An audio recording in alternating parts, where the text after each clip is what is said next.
Hello everyone. तो चलिए आज का क्लास स्टार्ट करते हैं। और आज का क्लास आपका लूसेंट ऑब्जेक्टिव बुक से जो हम लोग सॉल्व कर रहे थे, सबको जो रिवीजन कर रहे थे, मैं कॉन्सेप्ट भी बता रहा था। जितने भी आंसर्स इसमें गलत दे रखे हैं वो भी मैं करेक्ट करके आपको बताते चल रहा हूँ। हालांकि बहुत दिनों के बाद फिर से मैं इस सीरीज़ को कंटिन्यू कर रहा हूँ आज। तो आप लोग देखते जाओ और मैं इसको कोशिश कर रहा हूँ कि कंप्लीट करा दूँ जल्दी से जल्दी। ठीक है, सारे कॉन्सेप्ट बताऊंगा, आपको टेंशन नहीं लेना है। जो भी आंसर्स गलत दिए हैं, इस चैप्टर में भी कुछ क्वेश्चन का आंसर जो है वो गलत दे रखा है, वो भी मैं आपको सही से बताने वाला हूँ। आप अपने बुक में क्या करना, मार्क कर लेना कि कौन सा सही आंसर है। अब ज़रा बात करते हैं कि ये प्रीवियस ईयर के क्वेश्चंस होते हैं। इसमें सारे के सारे प्रीवियस ईयर के पेपर होते हैं, यूपीएससी से लेकर के रेलवे तक सारे एग्जाम्स के क्वेश्चंस आपको इसमें मिल जाएंगे।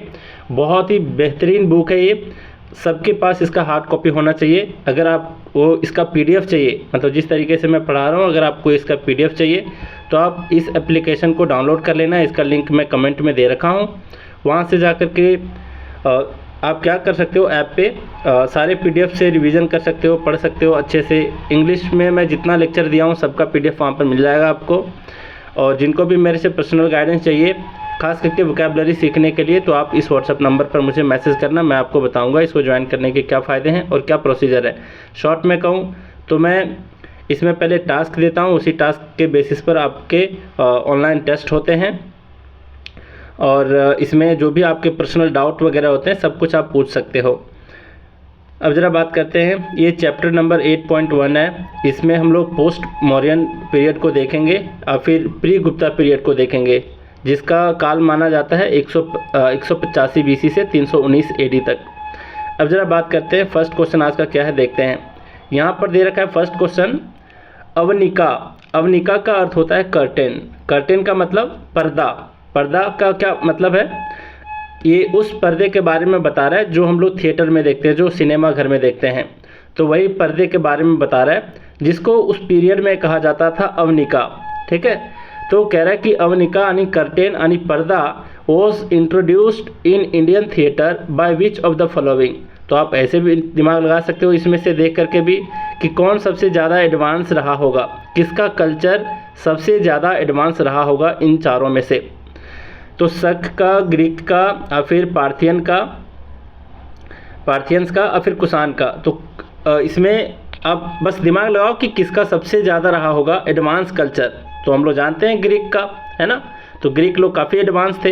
तो ग्रीक लोगों ने ही क्या किया था, ग्रीक लोगों ने ही अवनिका यानी कर्टेन का वो लाया था। ठीक है, इंडियन थिएटर में सबसे पहले कर्टेन का इस्तेमाल, पर्दे का इस्तेमाल किसने किया था सिनेमा घरों में, ग्रीक्स लोगों ने। क्लियर। तो इसका सी नंबर ऑप्शन करेक्ट है, बी नीचे आ गया है गलती से टाइपिंग में, तो इसका C number option correct answer है। अब आगे बढ़ते हैं, सेकंड नंबर देख लो। यहाँ पर बोल रहा है चैत्र फर्स्ट। अच्छा बताओ, चैत्र, बैसाख, ज्येष्ठ, आषाढ़, ये सारे जो होते हैं ये कौन से संवत के होते हैं, मतलब कौन से कैलेंडर के होते हैं। तो ये शक संवत कैलेंडर का होता है। ठीक है, शक कैलेंडर। शक कैलेंडर के अनुसार चैत्र, बैसाख, ज्येष्ठ, आषाढ़ जो हम लोग पढ़ते हैं, इसको आपको याद रखना चाहिए, 12 महीने का नाम अपने हिंदी कल्चर में। और दूसरा ये है कि यही हमारा जो शक कैलेंडर है, शक संवत है, यही भारत का क्या है, नेशनल कैलेंडर है। तो वही बोल रहा है कि चैत्र फर्स्ट जो होता है, फर्स्ट दिन जो होता है चैत्र महीने का, ऑफ द नेशनल कैलेंडर, ये नेशनल कैलेंडर आपका Shaka Samvat, based on Shaka era, corresponds to which one of the following dates of the Gregorian calendar. तो ग्रेगोरियन कैलेंडर जो होता है एडी में, जिसको हम लोग पढ़ते हैं, है ना, जैसे बोलते हैं अभी 2000 क्या चल रहा है, 23, है ना। तो 2023 जो है ये किसके हिसाब से है, ग्रेगोरियन कैलेंडर के हिसाब से। तो कह रहा है कि चैत्र फर्स्ट जो है शक संवत का, वो ग्रेगोरियन कैलेंडर में किस दिन में फॉल करता है, किस दिन में लाई करता है। ठीक है, तो इसका आंसर क्या होगा आपका, 22 मार्च को या फिर 21 मार्च को। कभी कभी वैरी करता है, 22 हो या फिर 21 हो, तो इसको याद रखना, ये आपका फैक्ट बेसिस आंसर है। तो चैत्र फर्स्ट किस में फॉल करता है, 22 मार्च या फिर 21 मार्च। फर्स्ट नंबर ऑप्शन इसका करेक्ट आंसर है। अगला देखते हैं, अगला यहाँ पर है, who were the first kings to issue gold coins in India, मतलब गोल्ड कॉइन को इंडिया में किसने लाया पहली बार? तो इसका आंसर मैं बहुत बार रिपीट करवा चुका हूँ, मतलब पिछले जितने सारे लेक्चर्स हैं उसमें मुझे लगता है 4-5 बार तो ये क्वेश्चन आ ही चुका है।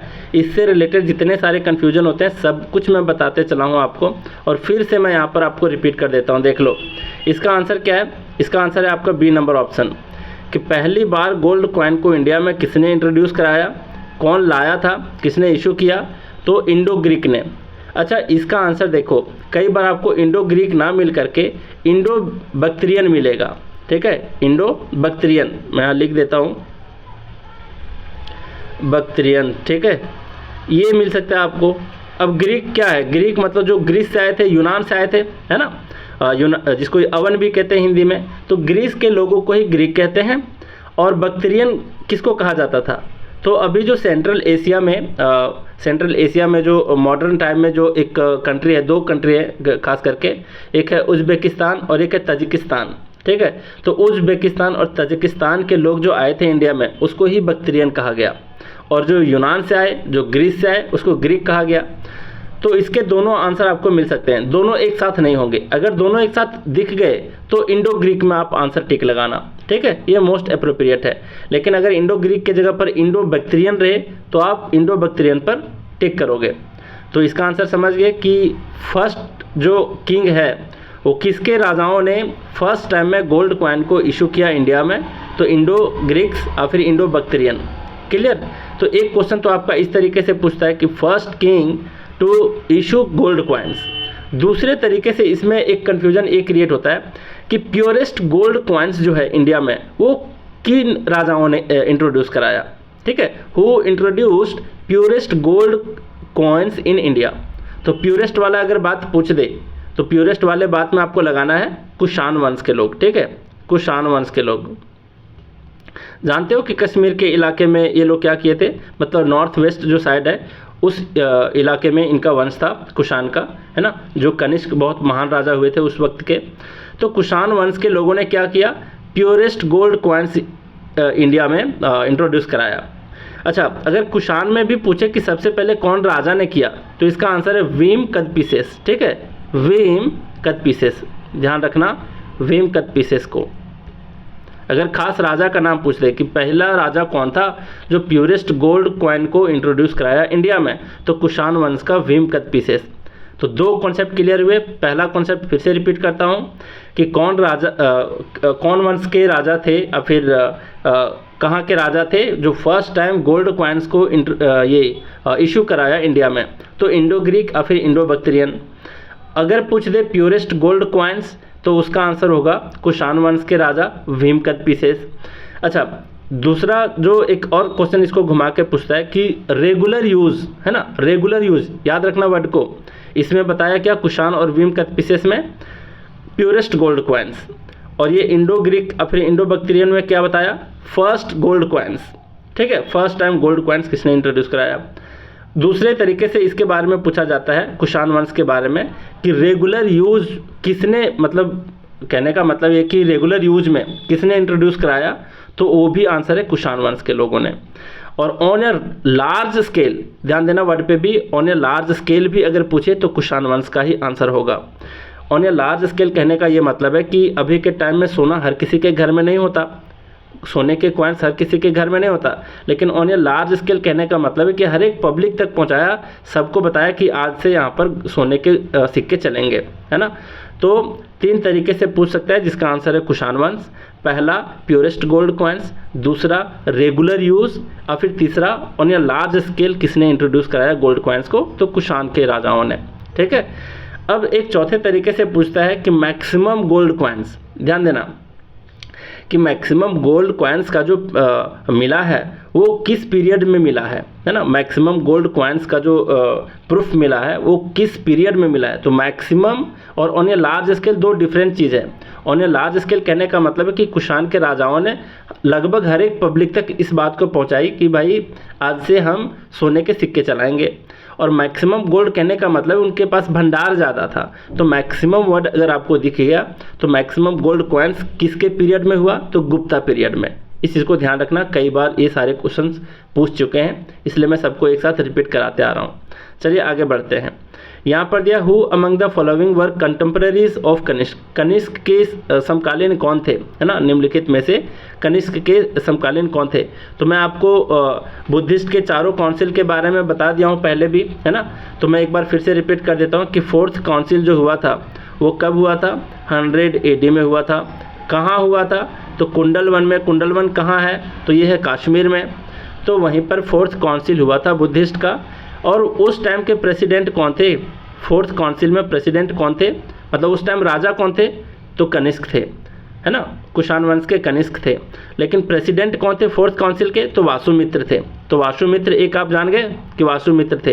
एक पॉइंट मैं हमेशा से बताते आया हूँ जब भी 4th काउंसिल के बारे में बताया कि वासुमित्र तो प्रेसिडेंट थे, लेकिन वहाँ पर अश्वघोष भी प्रेजेंट थे। कौन प्रेजेंट थे, अश्वघोष। तो दो चीज़ तो मैं हमेशा बताते आया हूँ, तो आपको ध्यान में भी होना चाहिए था कि वासुमित्र इसका प्रेसिडेंट है, अश्वघोष वहाँ पर प्रेजेंट थे। तो देख लो दोनों ऑप्शन कहाँ पर आपको दिख रहे हैं, तो अश्वघोष फर्स्ट में दिख रहे हैं और यहाँ पर वासुमित्र भी। यहाँ पर अश्वघोष है, वासुमित्र नहीं है। यहाँ पर आपका तो अश्वघोष है, वासुमित्र नहीं, यहाँ पर वासुमित्र है, अश्वघोष नहीं है। मतलब फर्स्ट ऑप्शन इसका क्या है, करेक्ट आंसर है। तो फर्स्ट नंबर ऑप्शन इसका करेक्ट आंसर हो गया। ठीक है, तो नागार्जुन जो थे, अश्वघोष थे, वासुमित्र थे, ये सारे किसके समकालीन थे, कनिष्क के समकालीन थे। इसमें से दो जो हैं अश्वघोष और वासुमित्र वो प्रेजेंट थे 4th council of Buddhist council में। ठीक है, अब आगे बढ़ते हैं। 5th नंबर यहाँ पर क्या कह रहा है कि the greatest development in Kushan period was in the field of. किस फील्ड में कुषाण पीरियड में सबसे ज़्यादा डेवलपमेंट हुआ था, तो इसका आंसर है आपका डी नंबर, आर्ट के फील्ड में। ठीक है, मैं समझाता हूँ कि आर्ट के फील्ड में क्या हुआ था। देखो, इसको आर्ट के फील्ड में खास करके दो जो वहाँ पर माना जाता है, हाँ, स्कूल ऑफ आर्ट है ना, स्कूल। तो स्कूल का मतलब ये मत समझ लेना स्कूल जो अभी के टाइम में पाठशाला होता है, विद्यालय होता है, वो नहीं। स्कूल का एक शाब्दिक अर्थ ये होता है कि process of learning and teaching. ठीक है, तो स्कूल का मतलब होता है process of learning and teaching.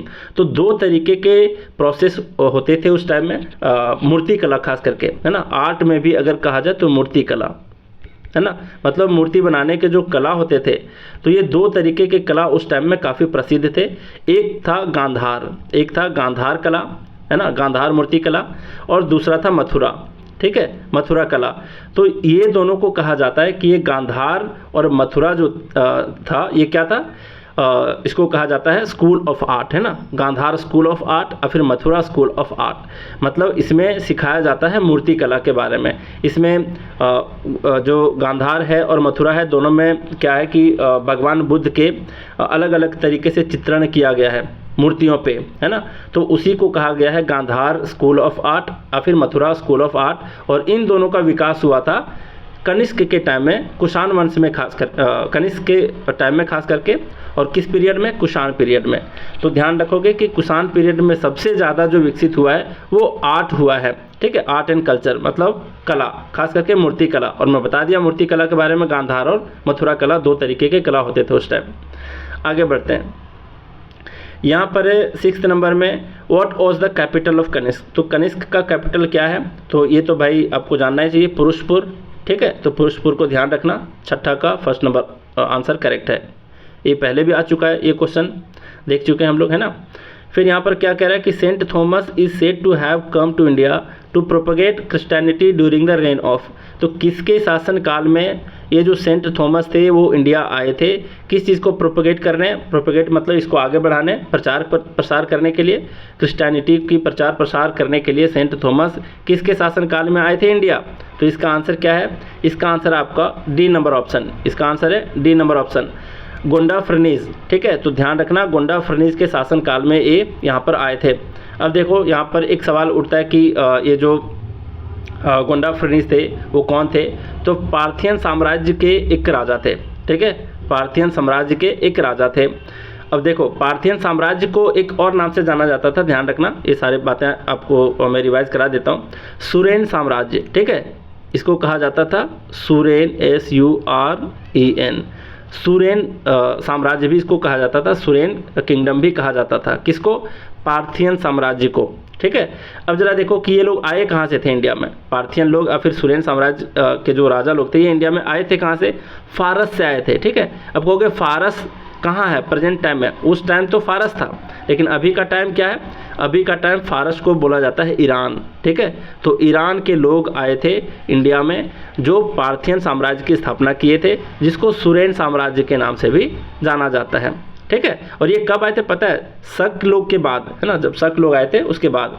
और इनका साम्राज्य कहाँ था इंडिया में, तो नॉर्थ वेस्ट वाला जो पार्ट है इंडिया का, है ना, कश्मीर वगैरह का पार्ट जो है, थोड़ा बहुत गुजरात का जो पार्ट है, राजस्थान का पार्ट है, और उसके आगे उधर पाकिस्तान अफगानिस्तान तरफ, तो उधर इनका साम्राज्य था। तो पार्थियन के बारे में भी पूरा क्लियर हो गया। और ये जो पूछा है कि सेंट थॉमस जो थे वो क्रिश्चियनिटी को प्रोपोगेट करने के लिए, इसको आगे बढ़ाने के लिए, प्रचार प्रसार करने के लिए किसके शासनकाल में आए, तो पार्थियन राजा जो थे गोंडा फर्निज, उसके टाइम में आए थे। तो डी नंबर ऑप्शन इसका करेक्ट आंसर है। अब यहाँ पर बोल रहा है हु स्टार्टेड द शक एरा एंड व्हेन, शक एरा को किसने और कब इस्टेब्लिश किया, कब स्टार्ट किया। ठीक है, तो इसका आंसर क्या है, इसका आंसर है आपका कनिष्क। कनिष्क ने कब स्टार्ट किया था, 78 AD में। क्लियर, अब आगे बढ़ते हैं, कई बार ये क्वेश्चन मैं बता चुका हूँ। फिर है Charak. Charak was the famous court physician of, ये फिजिशियन थे, एक तरह के आयुर्वेदाचार्य थे, है ना, आयुर्वेद के बहुत बड़े ज्ञाता थे, और ये एक किताब भी इनका बहुत ज़्यादा फेमस है ना आयुर्वेद में। तो वही कह रहा है कि ये जो चरक थे ये किसके कोर्ट फिजिशियन थे, तो ये किसके कोर्ट फिजिशियन थे, हर्ष के, चंद्रगुप्त मौर्य के, अशोक के, कनिष्क के। तो कनिष्क के थे, है ना, तो डी नंबर ऑप्शन इसका करेक्ट आंसर है। आगे देखते हैं 10th नंबर में क्या कह रहा है, in the kingdom of Satavahanas of ancient India और डिस्ट्रिक्ट वॉज कॉल्ड। तो सतवाहन के टाइम में, सतवाहन पीरियड के टाइम में डिस्ट्रिक्ट को किस नाम से कहा जाता था, जैसे हम लोग अभी जिला कहते हैं ना, तो जिला कहते हैं, कहीं कहीं किसी अन्य नाम से भी जाना जाता है, लोकल नाम से। तो उस टाइम सतवाहन के टाइम में डिस्ट्रिक्ट को किस नाम से पुकारा जाता था, तो इसका आंसर है आपका अहारा। तो अहारा के नाम से जाना जाता था। अहर कह लो, हिंदी में कहोगे तो अहर, इंग्लिश में अहारा लिखा जाता है ना, तो अहर इसको पढ़ेंगे, तो अहर कहा जाता था उस टाइम। आगे बढ़ते हैं, 11 नंबर क्वेश्चन में बोल रहा है with whose reign is the Gandhara school of art associated. अभी अभी बता दिया आपको, है ना, तो इसका आंसर क्या है, कनिष्क। कनिष्क के टाइम में ही गांधार स्कूल ऑफ आर्ट क्या हुआ, विकसित हुआ था, और काफ़ी ज़्यादा वहाँ पर डेवलप किया था ये, है ना, गांधार और मथुरा आर्ट। अब यहाँ देख लो, फिर बोल रहा है यहाँ पर which one of the following dynasties was associated with Gandhara school of art. Same बात है, सेम चीज़ पूछा गया है, तो कुषाण, है ना, कुषाण, सी नंबर ऑप्शन इसका करेक्ट आंसर है। फिर आगे देखते हैं, यहाँ बोल रहा है the destruction of the Mauryan empire. Mauryan empire का जो बर्बादी हुआ था was followed by a series of invasion. ये किसके वजह से हुआ था, बहुत सारे यहाँ पर आक्रमण हुए थे, इन्वेजन हुए थे। And first to invade India, तो जो मौर्यन एम्पायर है उसका डिक्लाइनेशन कैसे हुआ, बहुत सारे इन्वेजन के वजह से। तो उन इन्वेजन्स में से फर्स्ट जो इन्वेजन हुआ था इंडिया में वो किसके द्वारा हुआ था, कब की बात कह रहा है, ये मौर्यन एम्पायर की बात कह रहा है। तो मौर्यन एम्पायर के वक्त जो फर्स्ट इन्वेजन हुआ था इंडिया में वो किसने किया था, तो 14 का आंसर है आपका इंडो बक्ट्रियन। और अभी अभी मैं बताया कि बक्ट्रियन लोग आए कहाँ से थे, तो ये लोग अभी के प्रेजेंट के टाइम में उज्बेकिस्तान और ताजिकिस्तान है वहाँ से आए थे, है ना, तो समझ गए यहाँ तक। अब आगे बढ़ते हैं, तो फर्स्ट कौन थे, इंडो बक्ट्रियन थे इन्वेड करने वाले। आगे बढ़ते हैं 15 नंबर, यहाँ पर क्या बोला है देख लो। 15 नंबर में बोला है कि कंसीडर द फॉलोइंग स्टेटमेंट। ये कौन से क्वेश्चन का है, CDS मतलब UPSC का पेपर, ये देख लो। यहाँ बोला the Gandhara art of the Peshawar valley. ठीक है भाई, पेशावर वैली पाकिस्तान की बात कह रहा है। Is known for some of the finest sculptures made in dark grey schist. Schist कहने का मतलब एक तरह का चट्टान होता है सिस्ट, उस पत्थरों पर स्कल्पचर्स को देखा गया, बहुत फाइनेस्ट स्कल्पचर थे। स्कल्पचर कहने का मतलब मूर्ति, है ना, मूर्ति कला के बारे में बता रहा है ये। तो पेशावर वैली में जो गंधार आर्ट देखा गया है तो उसके बारे में बता रहा है। तो ये आंसर बिल्कुल ही आपका क्या है, करेक्ट है। अब जरा देखिए अगला क्या कह रहा है यहाँ पर कि the Kushans were the first Indian king to have portraits. यहाँ गलत लिखा है सेंटेंस, आपके बुक में ही गलत दे रखा है, पोर्ट्रे होगा, है ना, पोर्ट्रेट्स कहने का मतलब है कि चित्रण करना, है ना, चित्रों में उकेरना। तो ये कह रहा है कि the Kushans were the first Indian king to have portraits of themselves made in their shrine. Shrine कहने का मतलब धार्मिक स्थल। तो यहाँ पर बोला कि क्या कुषाण लोग ही जो थे, जो फर्स्ट इंडियन किंग थे, उन लोगों ने अपने आप को कहाँ पर चित्रित किया है? धार्मिक स्थलों में। मतलब एक तरफ मंदिर में क्या है, मान लिया जाए कि भगवान की मूर्ति है और दूसरी तरफ अपने चित्र भी उकेर दिए, है ना। तो क्या ये सत्य है? तो बिल्कुल ये भी सत्य है। तो दोनों ही इसके ऑप्शन करेक्ट हैं। तो बोर्ड है which of the statements given above are correct. तो दोनों करेक्ट हैं, ठीक है, पहला भी और दूसरा भी। अगला देखते हैं 16 नंबर। यहाँ पर बोला है which of the following dynasties succeeded Sunga. Sunga को किसने सक्सीड किया? सुंग लोगों को किसने सक्सीड किया, मतलब सुंग के बाद कौन सा आया है? तो इसका मैं ट्रिक पीछे भी बता रखा हूँ, है ना। तो इसका आंसर क्या होगा आपका? सी नंबर ऑप्शन, कन्नव लोग, है ना। इसका आंसर होगा सी नंबर, कन्नव लोग। क्लियर। अब जरा देखिए यहाँ पर मैं क्या एक चीज़ बताना चाहता था आपको। हाँ, कन्नव लोग, तो समझ गए यहाँ तक पूरा। अच्छा, जो मैं ट्रिक बताया था वो मैं बताने वाला था, है ना। एक बताया था हसीना, ऐसे करके कुछ बताया था, हसीना मानेगी सुनकर, ऐसा कुछ था। तो एच से क्या था? हरियंक वंश था, है ना। और यहाँ पर आपका आता है सुंग और यहाँ पर आता है कन्नव, मतलब लास्ट में आता है कन्नव। तो सुंग को सक्सीड किया था कन्नव लोग, ठीक है। सी नंबर ऑप्शन इसका करेक्ट आंसर है। फिर a Buddhist council during the reign of Kanishka was held at. Kanishka के टाइम में कहाँ पर बुद्धिस्ट काउंसिल हुआ था? तो फोर्थ काउंसिल हुआ था कश्मीर में, कुंडलवन में। तो सी नंबर ऑप्शन इसका करेक्ट आंसर है। फोर्थ काउंसिल कब हुआ था? 100 AD में, ये भी मैं बता दिया था।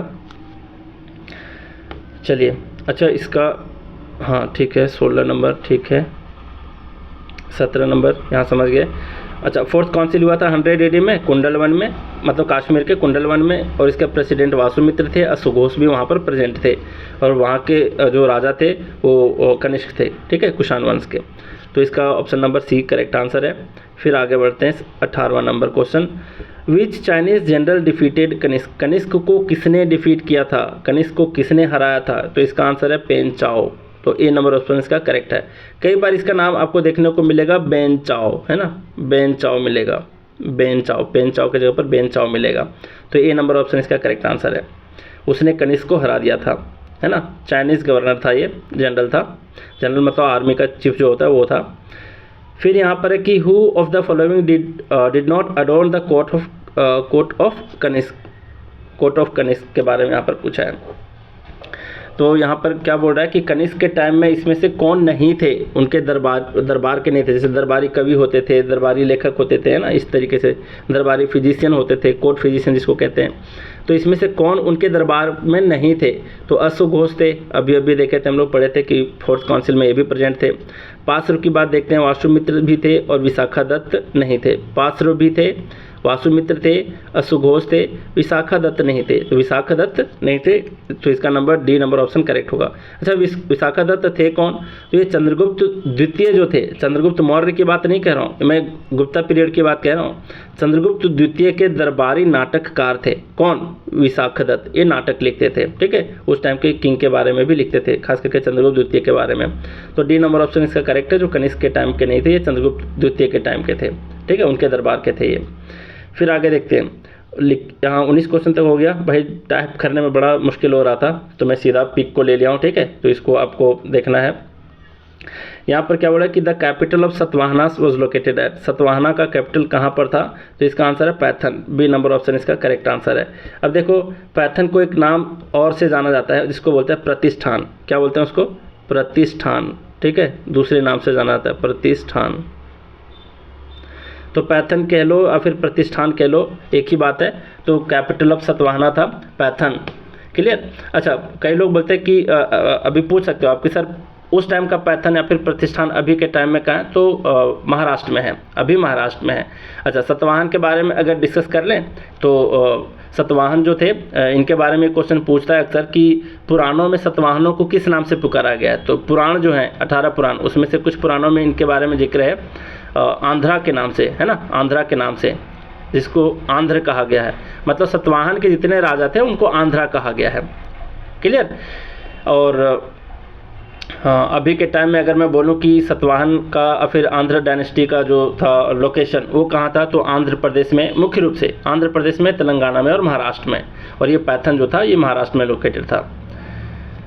चलिए यहाँ पर अगला क्वेश्चन कह रहा है, who among the following rulers has been mentioned as protector of varna system. Varna system को किसने संरक्षित किया, प्रोटेक्ट करके रखा? तो इसका आंसर क्या होगा? इसका आंसर होगा आपका कलिंग नरेश खारवेल, है ना। बी नंबर ऑप्शन इसका करेक्ट है। तो ये नरेश थे, राजा थे कहाँ के? कलिंग के। कलिंग कहाँ है? अभी ओडिशा राज्य में है, ठीक है। अच्छा, इसके बारे में जो जिक्र मिलता है, खारवेल जो राजा थे इनके बारे में जो जिक्र मिलता है वो कहाँ से पता चलता है? तो हाथी गुम्फा इंस्क्रिप्शन में मिलता है ना। इंस्क्रिप्शन मतलब अभिलेख। तो हाथी गुम्फा इंस्क्रिप्शन जो है उसमें से सारी जानकारियाँ मिलती हैं। और इनके बारे में एक और जानकारी वहाँ से मिलती है कि जो ये खारवेल थे, कलिंग नरेश जो थे, ये जैन धर्म के अनुयायी थे, ये भी पता चलता है। अच्छा, हाथी गुम्फा कहाँ है, कई बार पूछ लेता है। तो हाथी गुम्फा आपका जो है ये खारवेल ने ही वहाँ पर जो भी वहाँ पर लिखवाया था, है ना, जो भी इंस्क्रिप्शन वहाँ पर करवाया था खारवेल ने ही करवाया था। मतलब हाथी गुम्फा को एक तरह से कंस्ट्रक्ट करवाया था ये खारवेल जो थे, कलिंग नरेश। और इसके बारे में पूछा जाता है कि हाथी गुम्फा है कहाँ, तो ये उदयगिरी पहाड़ी पर है। इस चीज़ को भी ध्यान रखना, उदयगिरी पहाड़ी पर। और उसमें जो इंस्क्रिप्शन है वो किस भाषा में लिखा गया है, तो प्राकृत भाषा में लिखा गया है। तो ये सारी बातें हैं जो आपके एग्जाम पॉइंट ऑफ व्यू से काफ़ी इंपॉर्टेंट है, ठीक है। फिर अगला बोर्ड है कि the art style which combines Indian and Greek feature is called. Greek feature और जो आपका इंडियन फीचर जो है इसको मिला करके जो आर्ट स्टाइल बना है उसको क्या कहते हैं? तो इसमें इसको क्या कहते हैं? तो गांधार आर्ट ऑफ स्कूल जो है इसमें देखने को मिलता है इंडियन और ग्रीक फीचर दोनों का कॉम्बिनेशन मिलता है। तो गांधार इसका करेक्ट आंसर होगा। अगला बोला है हु वॉज कॉल्ड विंध्य अधिपति। देखो यहाँ पर है हु वॉज कॉल्ड बाय नहीं होगा, अगर बाय रहने दोगे तो यहाँ पर लिखना पड़ेगा who was called by the name of Vindhya अधिपति, ठीक है। तो विंध्य अधिपति कौन कहलाया था, मतलब किसको कहा जाता था विंध्य अधिपति? तो ये कहा जाता था गौतमी पुत्र सतकर्णी। इसके बारे में मैं पहले भी बता चुका हूँ आपको। तो 23 नंबर का बी नंबर ऑप्शन करेक्ट है। अच्छा, क्यों कहा जाता था गौतमी पूर्ण, फिर से पूर्ण कह देता हूँ यार, गौतमी पुत्र सतकर्णी जो हैं इनको क्यों कहा गया विंध्य अधिपति? तो विंध्य अधिपति इसलिए कहा गया क्योंकि विंध्य जो है जो इसको क्या कहोगे, माउंटेन रीजन्स जो है विंध्य का, है ना, माउंटेन रीजन्स ऑफ विंध्या जो है इसके इर्द गिर्द जितने सारे राज्य थे और विंध्या रीजन वाला भी जो राज्य था उस पर किसने राज्य किया सबसे अच्छे तरीके से? तो गौतमी पुत्र सतकर्णी ने। क्लियर? अच्छा, गौतमीपुत्र सतकर्णी थे कौन? तो ये सातवाहन वंश के महान शासक थे, इस चीज़ को भी ध्यान रखना। अच्छा, सातवाहन राज्य के बारे में एक चीज़ और मैं भूल गया कि सातवाहन वंश जो था उसके कौन थे फाउंडर, कौन इस्टेब्लिश किए, कौन फाउंड किए? तो सिमुक नाम के राजा ने, ठीक है, सिमुक नाम के राजा ने। तो ये सारे पॉइंट्स थे। अब जरा आगे बढ़ते हैं। यहाँ पर क्या बोला है 24 number, in which year was सकब्द और फिर शक संवत स्टार्टेड। तो शक संवत के बारे में कई बार बता चुका हूँ आपको, तो इसमें कन्फ्यूजन की बात ही नहीं है। तो 78 AD में इसका क्या है करेक्ट आंसर है ना। चैत्र, बैसाख, जेठ, आषाढ़, सावन, भादो, आश्विन, कार्तिक, अगन, पूष, माघ, फागुन, ये सब जो कहते हैं ये हिंदी कैलेंडर कहा जाता है एक तरह से। शक संवत इसको बोला जाता है। यही नेशनल कैलेंडर ऑफ इंडिया है। और इसको किसने स्टार्ट किया था? तो कुषाण वंश के कनिष्क राजा ने इसको स्टार्ट किया था। कब किया था? 78 AD में। तो ए नंबर ऑप्शन इसका करेक्ट आंसर है। अगला क्वेश्चन बोला है when did the Mathura school of art flourish. तो अभी हम लोग देखें कि मथुरा स्कूल ऑफ आर्ट और गांधार स्कूल ऑफ आर्ट कब फ्लरिश किया, कब फला फूला? तो ये आर्ट आपका फला फूला था कुषाण पीरियड में, ठीक है। डी नंबर ऑप्शन इसका करेक्ट आंसर है। तो 25 का डी भी करेक्ट है। नेक्स्ट है the practice of military governorship was first introduced in India by the. अब देख लो यहाँ बोला है कि मिलिट्री गवर्नरशिप मतलब मिलिट्री में एक पोस्ट हुआ करता था गवर्नरशिप का, ये इंडिया में सबसे पहले किसने इंट्रोड्यूस करवाया था इस प्रैक्टिस को? तो किसने कराया था? तो ये कराया था ग्रीक्स लोगों ने। ए नंबर ऑप्शन इसका करेक्ट आंसर है। फिर है who among the following presided over the Buddhist council held during the reign of Kanishka at Kashmir. तो कनिष्क के टाइम में कश्मीर में जो कुंडल वन में हुआ था वो 4th काउंसिल हुआ था, है ना, 4th काउंसिल हुआ था, जिसमें कौन थे प्रेसिडेंट, तो वासुमित्र थे, और वहाँ पर अश्वघोष भी प्रेजेंट थे। तो वासुमित्र इसका करेक्ट आंसर है, 27 नंबर का डी नंबर ऑप्शन करेक्ट है। और कब हुआ था 4th काउंसिल? 100 AD में हुआ था। अब आगे बढ़ते हैं। Consider the following statements. देख लो यहाँ पर क्या बोला है, ये स्टेटमेंट सबको पढ़ो। यहाँ बोला the last Mauryan ruler Brihadratha was assassinated, जिसकी हत्या कर दी गई थी, किसके द्वारा? By his commander in chief Pushyamitra Shunga. तो पुष्यमित्र शुंग जो थे ये कमांडर इन चीफ थे किसके? बृहद्रथ के। और इन्होंने ही क्या किया?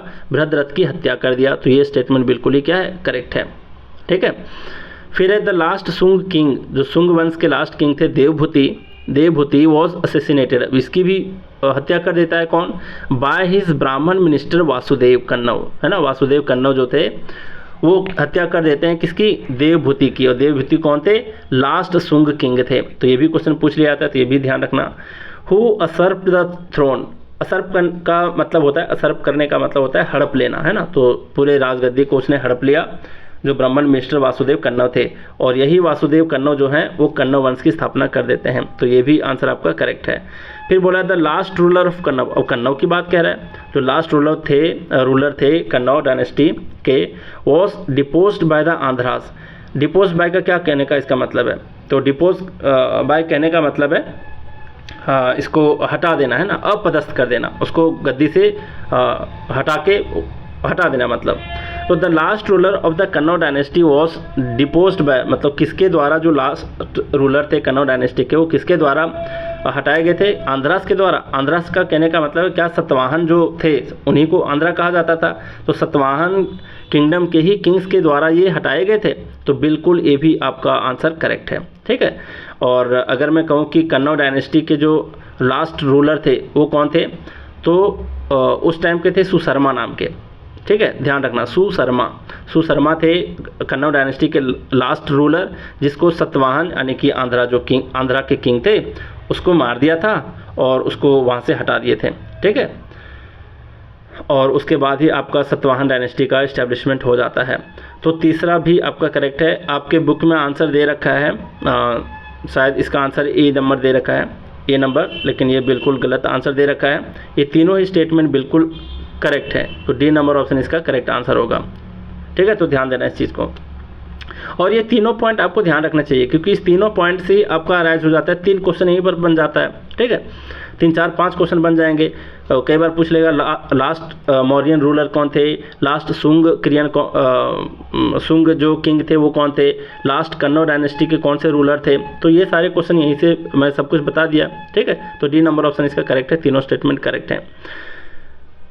नेक्स्ट है with reference to the invaders in ancient India which of the following is the correct chronological order. तो यहाँ पर देख लो, एंशिएंट इंडिया की बात कर रहा है। इन्वेडर कहने का मतलब ये सारे लोग बाहर से आकर के इन्वेजन किए थे, इंडिया में आक्रमण किए थे। तो पहले ग्रीक आए थे, उसके बाद आए थे शक लोग, उसके बाद आए थे कुषाण लोग। तो ए नंबर ऑप्शन इसका करेक्ट आंसर है। ठीक है। तो 29 का A number option correct answer है। आगे है 30th नंबर।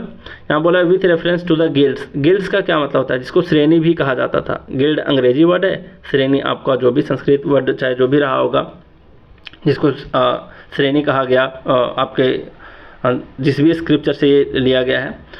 तो गिल्ड क्या होता था इसके बारे में मैं आपको बता देता हूँ। गिल्ड जो होता था इसका मतलब होता है एसोसिएशन ऑफ स्किल्ड वर्कर्स।